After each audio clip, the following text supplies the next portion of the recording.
Hello, everybody. Welcome back to the conversation series. I am thrilled today to have an awesome guest here with us. I have Monica Bradburn, and I'm going to kick it over to her so she can introduce herself and we can get into this. Hi, everyone. I'm Monica, and I work for the MLB and the NHL for the MLB, I'm a live content creator. And then for the NHL, I'm a live social contributor. So I photograph, videograph, and produce content for both MLB and NHL. My birthday would just happen January 5th. So I'm now 26 for the new year. So I'm excited about that. Yeah. And are you a born and raised Michigander? Yes, I love it here. This is my home. So nice. I want to do a little lightning round real quick just to get us started. Just quick answers for you. Sony, Canon, or Nikon? Nikon, but I used Canon first, but I converted to Nikon. Awesome. All right. Action or portrait? Action. Photo or video? Photo. Favorite thing about Michigan? The Great Lakes. Nice. Favorite thing about Alaska? And we'll get into this, but I just want everybody to kind of hear this first. Alaska is the bears. Nice. Sports or wildlife? Oh God. That's like asking me to choose between my children. I don't have any children, but if I did, probably sports. Okay. Better energy, a hockey arena or baseball stadium? Hockey. Better environment for taking photos, hockey arena or baseball stadium? For taking photos, baseball. Favorite thing about sports? The energy and the electricity that the fans bring and the players feed off the fans. So I would say the energy. Nice. Instagram or TikTok? Instagram. Okay. Favorite thing to do when you aren't behind the camera? Work out and go to the gym. Nice. Short or long lens? Long. Okay. Editing or the actual photo taking? Actual photo taking. Okay. I want to know first, like, do you remember your first camera? Do you still have your first camera? No, I actually sold it on Facebook Marketplace. So somebody around the area has it. I don't know where it is. I sold it for $25 though, so pretty good. Wow. But yeah, it was a little green point and shoot camera, Fujifilm. I think it was like Fine Pix. Yeah. Something like that. I can't remember the exact name. It's in one of my TikToks, but I got that camera in 7th grade, and I would just photograph my dog. I would photograph grass. I would photograph the trees. I live near a lake, but we live on the woods side. So there was always a lot of birds and deer and different frogs because there's like a swamp back there. Yeah. So I would just photograph like different animals in the yard. Nothing crazy. And then I went to Catholic school from kindergarten until 8th grade. And going into high school, I didn't know that there was such thing as like a yearbook or newspaper. I didn't really know what that was about because we didn't have that at Catholic school. Going to high school, my freshman year, I was only allowed one elective, and I forget exactly what I did. But once I found out that there was yearbook and newspaper, I was like my sophomore year, I'm like, I'm doing that. So that's kind of where I started and when I got my first camera. Now, hopping right into MLB and NHL, you've been with MLB for a few years now, NHL a few months. What is your kind of sports story? How did you get into sports? Okay, so in college, I joined the newspaper called CM Life, and I went to Central Michigan University. So CM Life was a student-run newspaper. So I started off as a staff photographer. Okay. And I was I was too nervous to go up to the offices my freshman year of college, the first semester. I don't know why, if it was just like, I don't know, I was just like doubting myself. But second semester of freshman year, I decided to go up there, turn in an application, had an interview, got hired as staff. Nice. And they had us shooting all sorts of events. So we would shoot like the polar plunge, more like campus events, different speakers who came to campus. I photographed, I think his name was Damon John from Shark Tank. Okay. He Okay. Yes. Yes. I know exactly. Yeah. So he came and talked to CMU, and one of the, I'll always remember this because I would always joke around and be like, a billionaire called me cute, because I was up on stage and he was taking a selfie with the crowd. Yeah. And I got like a higher angle of him taking a selfie with the crowd. Nice. And he said, he goes, well, if my selfie doesn't turn out, then at least this cute photographer has a photo. And so I just thought that was really funny. But so I would shoot different events around campus. And also for the newspaper, we would shoot like spot news, which is anything that's unplanned that happens. So that's more like car accidents or like tragedies, stuff that's like unplanned. And that's where I quickly realized that I do not like doing that kind of stuff and working for a newspaper in that aspect. There are good things about working for a newspaper, but you also have to shoot the sad stuff, which I really don't and didn't enjoy. So that's where I also shot sports for the newspaper. And so that's when I was like, okay, I'm gonna lean more towards sports than newspaper. So I worked for CM Life for 2.5 years. So I was there second semester, freshman year, sophomore year, and then part of my junior year. And I was a staff photographer, assistant, photo editor, and then photo editor. And then there was no really moving up after photo editor. That's the highest position you could get. So I was looking for different options of what I could do. And at that time, it was summer 2016. I started working for university communications, which is like the PR department. I worked for the school's university photographer. And since it was in the summer, there wasn't like a lot of events to photograph. But CMU had Special Olympics. They were known for doing that. I got to shoot that. That was so fun. I shot different marching bands would come to CMU and do marching band camps. We would host those. But that job was like a lot of archiving, back end office work, which is all part of the job in photography. So learning those skills really helped. And then after UCOM is when I went to Chippewa Athletics. Nice. And that's where I started in athletics.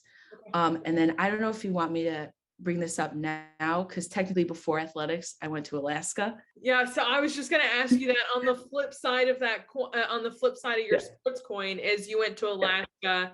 You did all this stuff with the National Park Service. And your photographs on your website are incredible too. Like, how did you end up in Alaska doing this?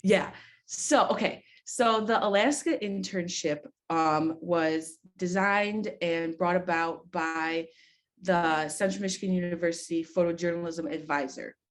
So he loves nature photography, and he started it he was in Alaska, called one of the national parks, and he was in Michigan, called one of the national parks and said, hey, I'm a photographer. I would love to photograph at your park. If you could just give me a place to stay, I would love to do that. And so they had him go to Alaska. He photographed for, I believe it was Denali was his first park. So he was photographing for Denali. And then after that, other national parks started hearing about his work. So there was one summer where he traveled to every national park, well, not every national park, but quite a bit of national parks in Alaska, and was out there for 2 weeks at each park photographing for them.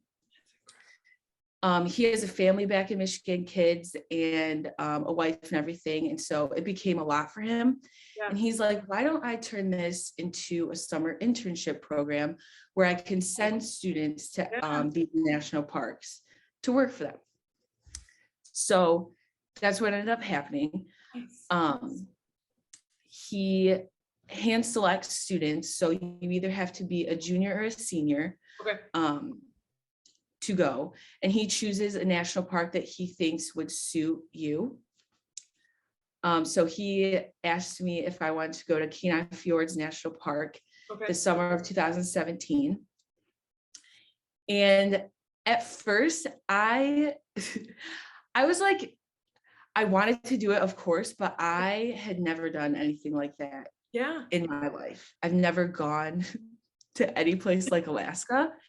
And I don't know if anything could ever really prepare you fully for Alaska.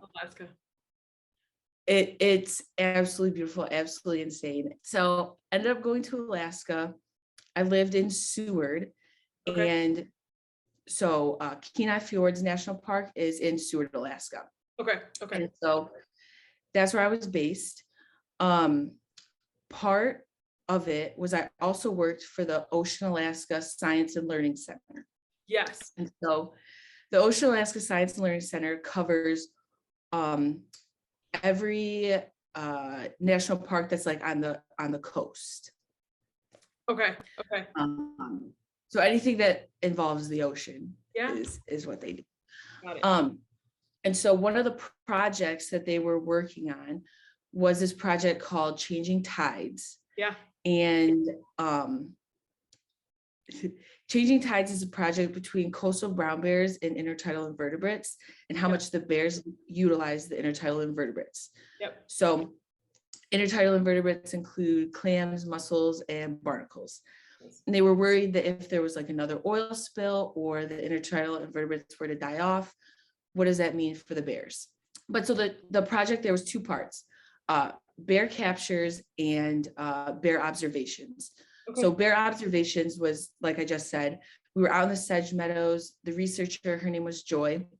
She was doing different observations on the bears. She had a stopwatch where she would count, well, I'm not exactly sure what the stopwatch did, but she was like tracking something, but she would count how many times like the bear would chew. She would do different observations of where they would travel and this type of stuff. But I was there photographing what she was doing. So I would get wide shots of her looking through the telescope, watching the bears. I would get up close of just like her eye up to the, I don't know what it's called. The telescope? Yeah, but the little eyepiece. The eyepiece. There you go. I got there. I would get photos of just detail shots of like her stopwatch and her pen and the notepad. So that's the observations. And for the observations, we lived out in the sedge meadows. In one of my TikToks, you can see like our tents are just in the middle of nowhere, and there's like bears fighting in the corner. So we were out there, and if we had to go to the bathroom, like we would go in a bucket. It was like I'd never done anything like that before, but it was amazing. And then the second part was bear captures. And so this is where the researchers would go up into a helicopter. They would dart the bear. It would take about 2 minutes for the bear to be fully under. And then we'd go up to it. They would do the different tests, and I would just photograph and videograph that whole process. Got it. So it was crazy. I have Alaska's on my places that I'm dying to visit, but Mhm. I've seen so many different videos and photographs of just the brown bears and all the salmon and everything, and I'm just like, I'm dying to go. But Yeah. it's an incredible project that you got to work on and go. It's just like as a part of an internship with your college. I mean, that's one of the first that I've ever heard that does something like that. Yeah. And I call it my study abroad experience, because a lot of college kids will go to different countries and study Yeah. abroad. And I just feel like going to Alaska, I basically studied abroad because I knew no one. It took 2 planes to come back here. If my parents wanted to see me, like I was miles away. So that was my little study abroad. Coming back onto the sports side, Yeah. I mean, one of the ways that I found you was on TikTok, and you Yeah. stick a GoPro on the top of your camera, and at the same time you're taking photographs, you have your GoPro going.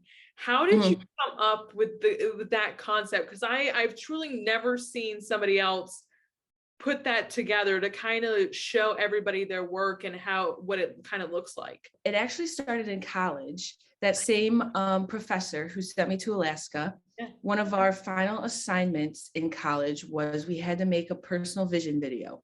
Okay. And so that personal vision video was supposed to sell you to a job. He put it in terms as you're going to put it on your website in your like about me section, and then someone can watch that, and instead of reading something about you, they'll actually hear what you're saying through that video.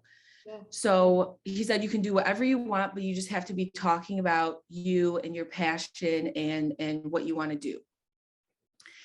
And he gave us full creative freedom. So I had no idea exactly how I wanted to start this. But I just decided, and there's really no explanation to it. I was just like, I'm gonna stick a GoPro on my camera. And I bought the GoPro for Alaska. Cool. Okay. And so I just happened to have it because of that. And so I was like, I'm gonna stick it to my camera and shoot some sporting events. Nice. And so that's kind of how it started, was in college. And then how it started on TikTok was it was the last game of the 2020 season. Okay. And I was like, I'm just gonna do this at a professional game. And so stuck it on top of my camera. And, at that time, since the 2020 season had just ended, everyone like knew who I was, and they knew, okay, this is Monica. She's a photographer, works for Mlb. So in my first TikTok, you hear people saying hi to me, and that's something that I really take pride in too, is because any job that I have or any place that I work, I really try to make friends with everyone. Yeah, absolutely. So the people who say hi to me, a lot of them are coaches. A lot of them are security guards. I'm really good friends with the bat boys. I just like to make friends around the ballpark because I'm there like 5 days out of the week. I see people every day. So it's nice to have friends around the ballpark, especially if I'm running to go catch a sunset or something. I pass one of the security guards I know. I'm like, just go to get the sunset. They're like, it's just Monica. But yeah, so the 2020 season, I added the GoPro to my camera, and I never ended up doing anything with the footage. I just kind of let it sit on my hard drive. And then I ended up going through a breakup, and I went through some of my old photos and my old footage, and I ended up finding that, and I just made it a YouTube video. So it's all landscape, and there's a couple of words and everything. I didn't add photos in it, but I just like made a little video of what it's like to photograph an MLB game. And so I posted it to my Instagram and my YouTube channel, and my little cousin, well, she's not little. I always call her my little cousin, but she's 14. I do the same thing. I'm like, you're little to me. Yeah. I'm like, I used to carry you around as a baby. Like, you would always be little to me. Yeah. I'm the same way. Yeah. So she's 14 and she's a dancer. So she loves TikTok, doing all the dances and everything. And she's like, Monica, you should turn this video into a TikTok somehow. She's like, I think that you would do really good on TikTok. Like, it's really easy for people to go viral, and like, it's a good way to get yourself out there. Yeah. And I had TikTok just downloaded because me and my friend Reagan would send funny videos to each other. Nice. So I had the app, but I never thought about like turning what I do into a video. But then after she like bugged me about it for like 2 months, I was like, all right. I was like, I'll just do it. So I turned it into a TikTok, and my first video, it was like overnight was like 50,000-ish views, but then over time, it's my first video is at like 200,000 some views. And I was freaking out because I have never reached that amount of people. Like, I'm just some little photographer, and I especially feel like people who are photographers or who are in the creative industry don't get a lot of credit for like what we do. So it was crazy to see this amount of numbers. And so I started making more of these videos. And I read a lot of the comments, and a lot of the comments were saying like, where are the final results? Like, we want to see the photos you take.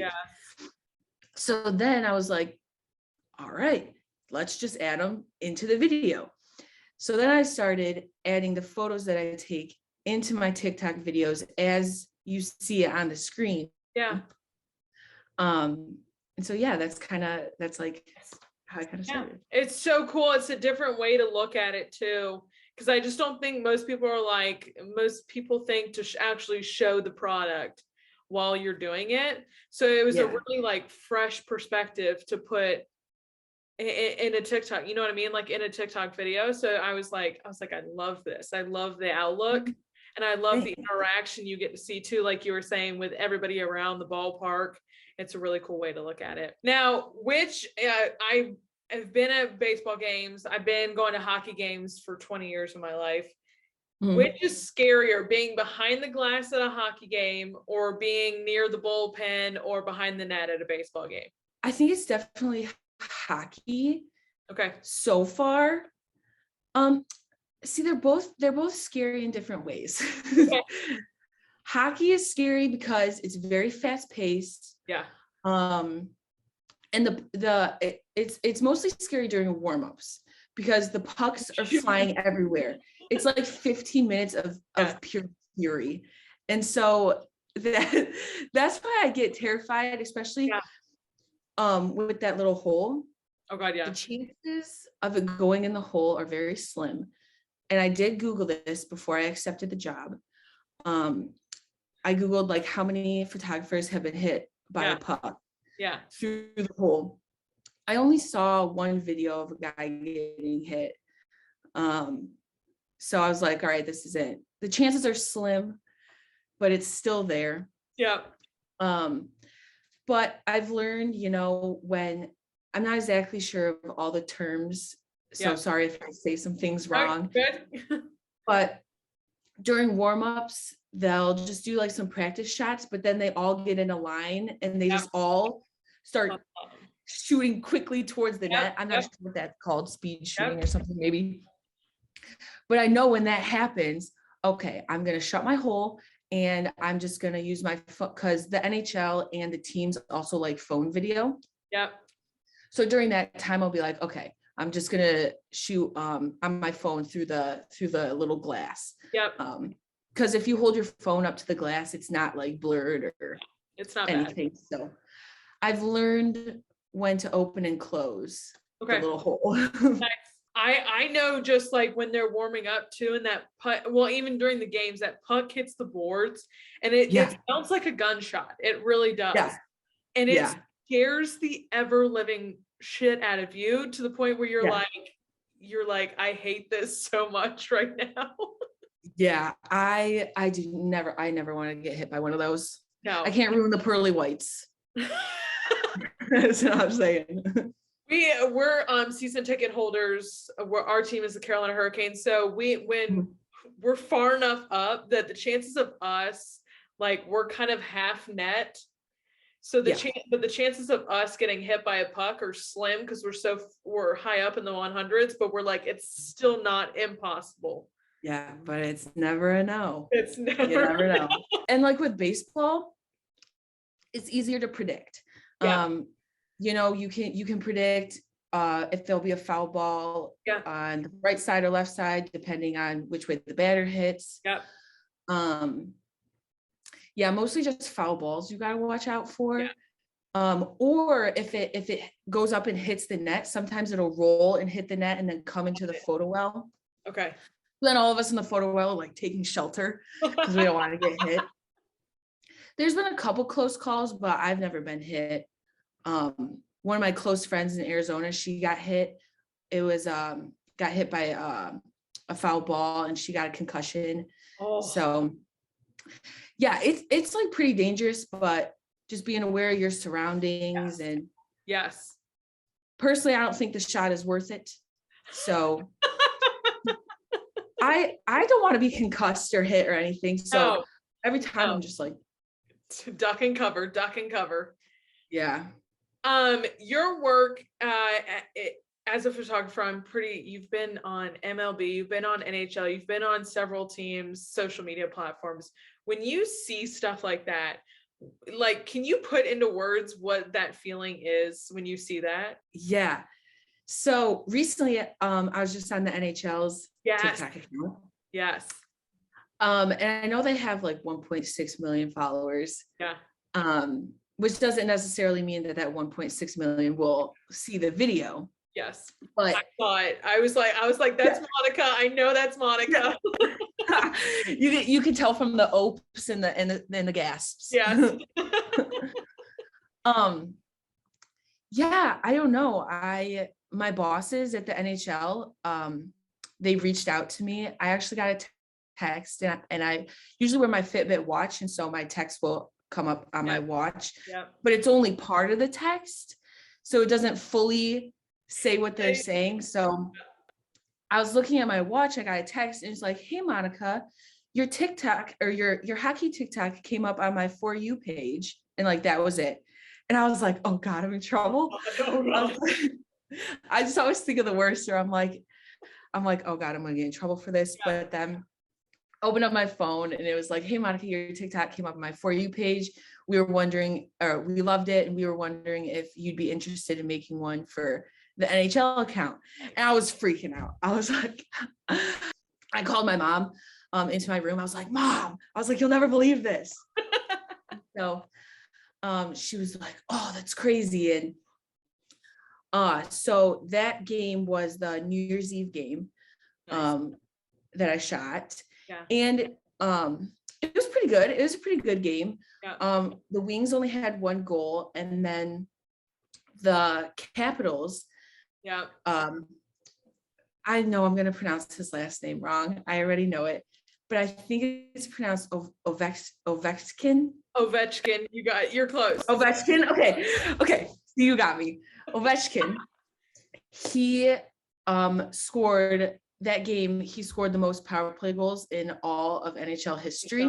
Yeah. I was like, this is going to be it. This is going to be great for the TikTok. And I mean, great for him too. So that's the one that they ended up using. And yeah, I guess to put into words, I just can't. I can't even put into words like the 55,000 followers that I have. Like, I never thought that I would see anything like I'm so thankful for that. I never thought I would see anything like that, or that people would even care about it. Yeah. My hope is that people come to the TikToks for the MLB, the NHL, or the players, but they stay for me. That's what there you go. That's what I hope. Yeah. Absolutely. And I think you've done a great job at showing both. You show the Yeah. sports side, but then you recently just went through your kind of whole story in parts. And Yeah. you just continue to bring yourself to your platform as well, along with sports. So I think you've done an incredible job of doing that. Um, Thanks. I think you've created such a fun platform to follow, especially as a sports fan who loves to see that kind of look. It's a fun platform to follow. Thanks. And yeah, a lot of people are like, how, like her energy. Oh gosh, someone commented on one of my TikToks and said that my personality is like a drunk person all the time or something, and that I'm just like, I just say crazy things. But part of You that try having a is true. puck or a baseball come flying at you and see what happens. Right.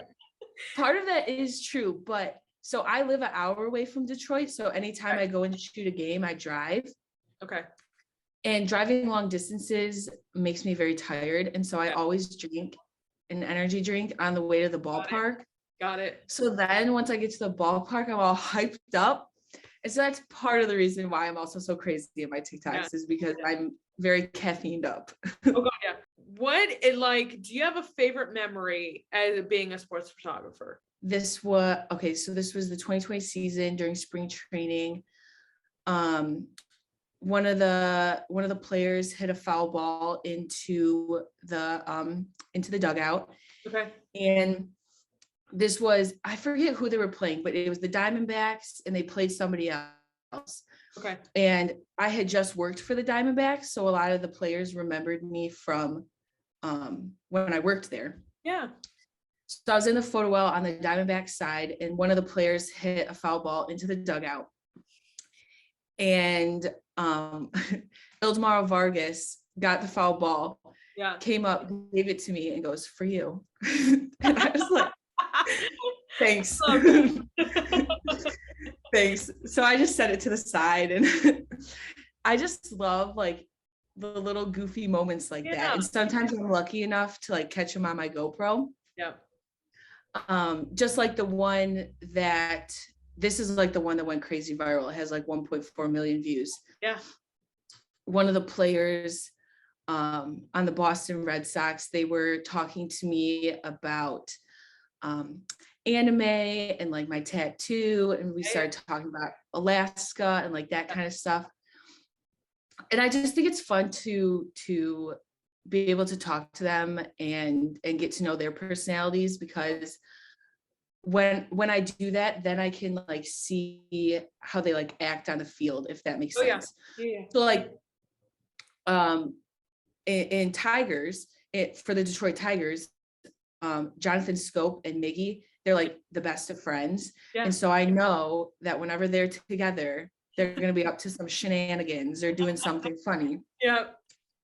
So I'm always photographing them. I'm always photographing Miggy because he's wild and just has the best personality. Yes. I also think that one of my favorite memories. I love there's one that I remember of yours that they were coming up from the locker room onto the field, and they were like, Monica, take our picture as they were coming out. Yes. I was like, that's some baseball player stuff right there. Yeah, a lot of them will post for me, or they'll ask to get pictures with their friends. And part of that is because my photos go directly to them. Yep. So after the game, they can download that photo and like post it right away or whatever. They know that I work. I mean, I don't work for them. I work for the MLB, but part of it is working for them. They get my content. So that's a lot of the time while they'll be like, "Hey, Monica, take my photo of this," or "Can you do this?" is because they know that they'll get it. Yeah. But I did think of this is probably my top favorite moment ever. Okay. It was again in spring training in Arizona. Okay. And I was photographing the Dodgers. Okay. And I forget who they were playing, but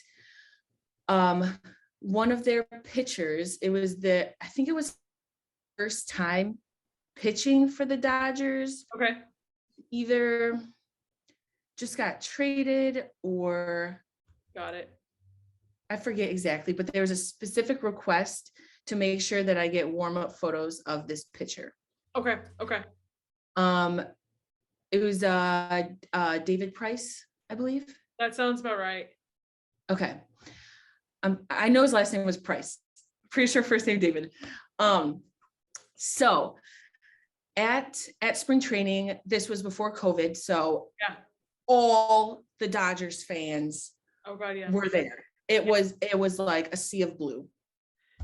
And during spring training, they're allowed to watch the players warm up, like in the warm up facilities before they head to the field. Okay. So there's this tunnel of fans that the players have to walk through to get to like the practice field. Yep. So I started to see the pitchers walk through that tunnel. So I saw like Walker Buehler, and like all the other pitchers start walking through. So I'm like, oh, okay. I was like, Price should be walking with them. So I'm like looking around, like I don't see him or anything. And as the players are walking through this tunnel of fans, everyone's just screaming, cheering. They're so happy, so excited to see their favorite players. They're asking for them to like sign balls and bats and all that kind of stuff. Yep. And I had to get to where the players are. I had to walk through that tunnel too. And like, who am I? Like, I'm just some photographer girl. I'm like, this is so awkward to walk through this crowd of fans.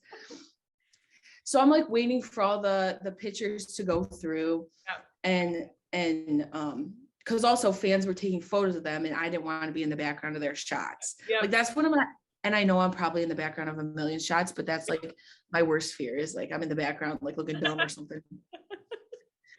So I waited for all the pitchers to go through. I finally started to walk through, and I don't know what rush of adrenaline like came over me or why I decided to do this, but I thought it was so funny. I just started waving to people as I walked through, like I thought I was someone. Like I just started waving to the crowd, and everyone loved it. They all started freaking out, and they were like, yeah, photo girl, let's go. I love that. There was one guy who was like, will you sign my ball? And I just like jokingly said, because a lot of players will say this, I jokingly was like, oh, I'll get you after, like I'll sign it after, just like joking. I don't know if that was just like my way to cope through the awkwardness, but it was so funny. And I know some Dodger fan out there has a video of me waving to the crowd. I don't know where it is, but the other funny / awkward part of this story is I went over there, and in my brain, I should have known this, but it just escaped me. I went over there, and all the pitchers were warming up, but he was the starting pitcher. So of course he wouldn't come out until right before the game starts. So I walked through that tunnel for nothing because he wasn't even over there. So I had to walk back through the tunnel that I just made a scene through. So I walked back through the tunnel, and then this older man asked me if I would sign his grandkids' baseball. And I literally looked at, I was like, you want me to sign his ball? And he's like, yes, please, like, please sign his ball. So there's some kid out there who has baseball with my signature on it. I love it. I love it. It did in fact look like a 2-year-old signed it, because I don't have a cool signature, but I did. I love that. That's hysterical. And like that would be what you'd have to do if you go through that tunnel. You just got to make the most of it and act like you're the hottest shit there. And you're like, yep, I'm here. Thank you so much. This is all for me kind of situation. It was the best because the crowd was eating it up. They loved it. I love that. I think they might have cheered louder for me than they did for the Dodgers. So I'm just saying. My last question I have for you is just what inspires you? What inspires me? I think that my goddaughter inspires me. So my cousin Jessica, she has a little daughter. She's 8 years old. And I became her godmother when she was born. Yeah. And I just like, even though she's younger than me, like I look up to her so much, and like I just really want her to know that like she can do like whatever she wants in this world. And like no matter what anyone says, like she can follow her dreams and like be who she wants to be. And so that's what really pushes me and inspires me to keep going, is just knowing that I'm doing something that, you know, not a lot of women do.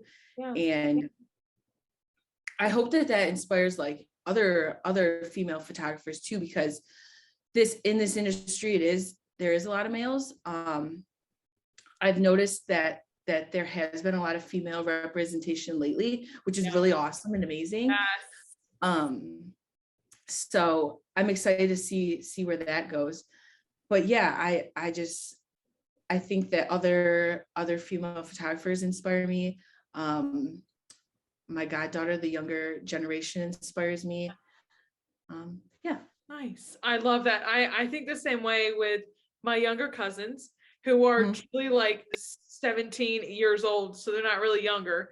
But I feel the same way. Like I try to make every experience whenever we're together, I try to have as much fun with them and just do stuff with them, take them places, because I want them to know, like, if you work hard, if you do what you can do whatever you want to do. The world is so open right now for people to follow their passions, whether it's on TikTok, whether it's on YouTube, whatever it may be. You can chase whatever passion you really hold true. There's so many open doors right now for people to walk through and really do what they want to. So I could not agree with you more on that one. Yeah. And people need to know to not let somebody tell you that you can't do something. Yes. And I think the best person to say it was Harry Styles, when he said, nobody can tell you. I forget. Okay, this is gonna be. Darn it! I messed it up. I knew that I was gonna mess it up too. I think I know what you're talking about, but at the same time, I don't even know if I can repeat it verbatim. I'm pretty okay. Nobody. If you're this is it. This okay. Harry Styles said, "If you're happy doing what you're doing, then nobody can tell you that you're unsuccessful." There you go. There you go. That was it. Father Harry. Quote. It's such a good quote. I have a follow-up question for you real quick, because you just kind of mentioned it. Being a female kind of in the sports world, there are more females coming in the sports world, which is incredible. And being a sports fan, I'm like, yes, let's go, more female representation.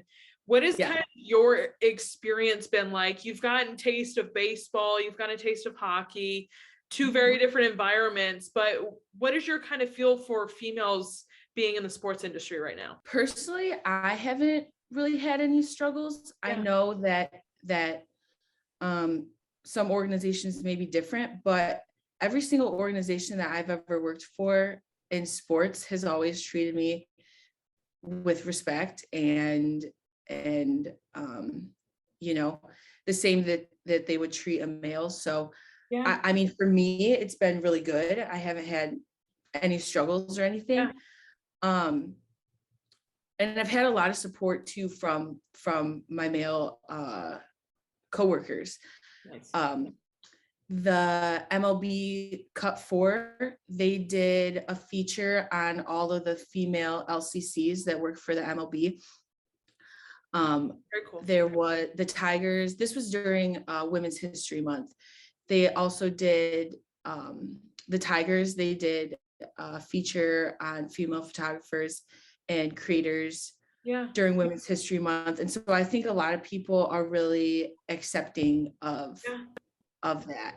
So, I mean, for me, it's been great. I love it. And I really haven't had any struggles. And I hope that other people feel that way as well. I love that. Like I said beforehand, I love that more and more opportunities are becoming available for female, and like it's becoming like a basic thing. Like, yes, women love sports too. Women can be a part of sports organizations and understand as well. So I love the opportunities that are becoming open for women in the sports industry.